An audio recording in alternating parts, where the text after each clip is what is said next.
the problems will still persist if they're not addressed. You say you support this call for dialogue, but the history that we have is that dialogue has been very inconsequential in Kenya.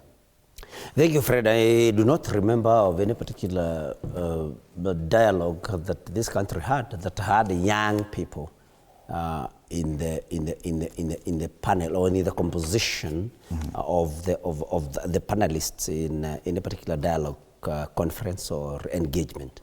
And so I think this one would be very different because remember I have said that we should have in that particular on that particular table, I have said that we would need to have the biggest representation of young people in that particular table, and I do not want us to lose to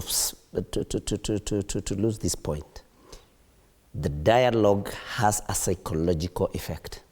So you cannot say that people have talked many times before, and so we already know the problems that bedevil our society or our youth, and you know, Justina says that we are not dealing with the people that were there in the 90s, the mentality of the 90s, but there are things that are, you know, timeless.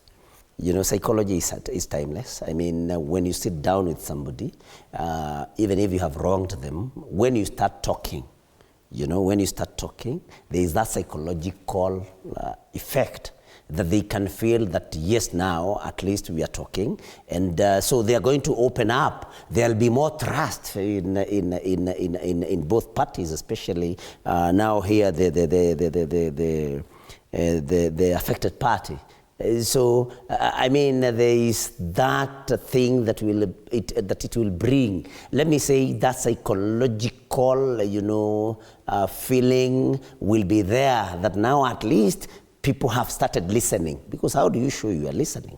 Because solution of these problems will not be done overnight. But when we sit down somewhere, then we can say, these are the problems, this is what is ailing our economy, this is what we can be able to do, this is what we cannot be able to do, and you know, that kind of thing. There are those who argue that that has benefited politicians to a great extent, that they have managed through such discussions to close ranks, and leave out the rest of Kenyans with their problems. At any time politicians are involved in this, they become friends, and they switch enemies and friends, then the rest of the Kenyans are left out.